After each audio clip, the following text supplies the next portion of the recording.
วแล้วสินกยังเหลวใหญ่แล้วฮะเออ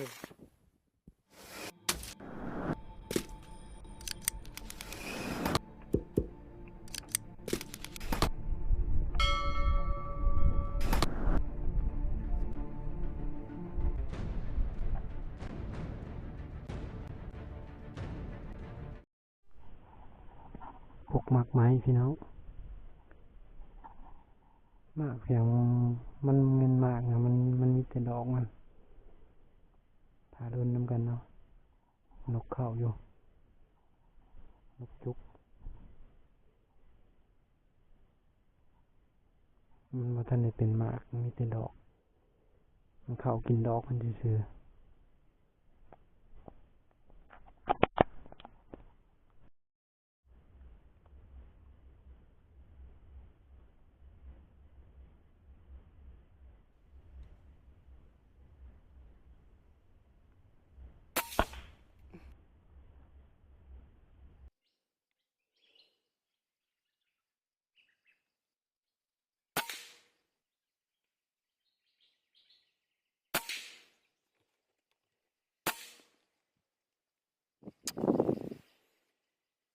อย่างว่าซ้ำนี้ก็ยิ่งมาถึง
แข้ง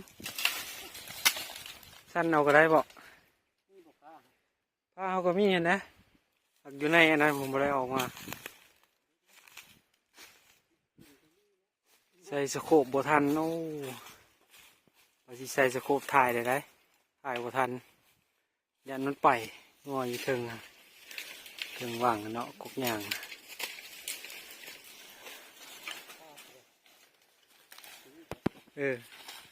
เนี่ยรู้สั้นท่านง่านะสั้นง่านะมันก็ลกเลยฮะ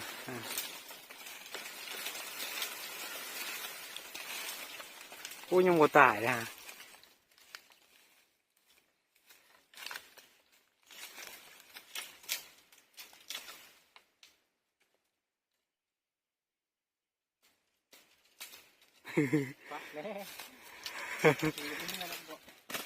เรียบร้อยจับ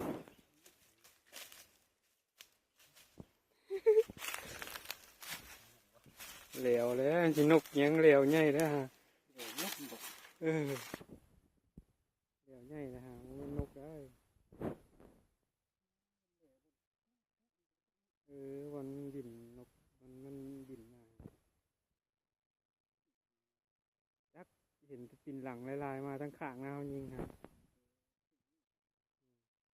ปินข้างมา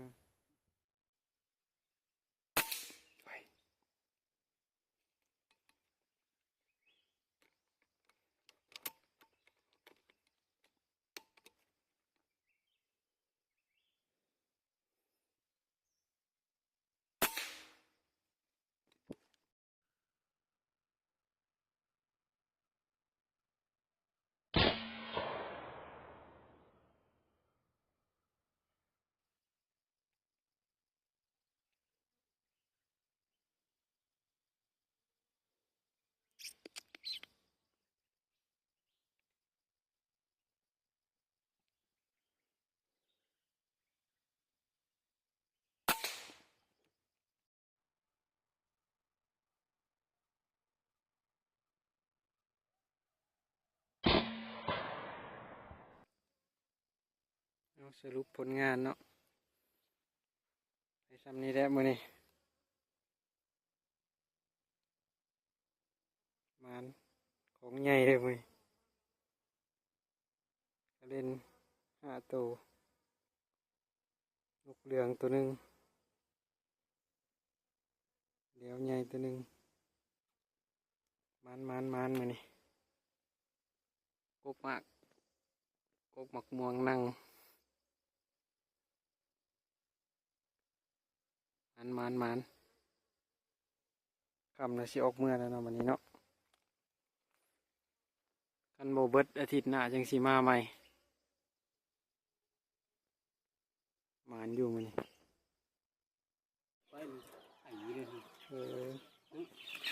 เอานับดูสรุปผลงานอีกเทียหนึงอันนี้ของแท้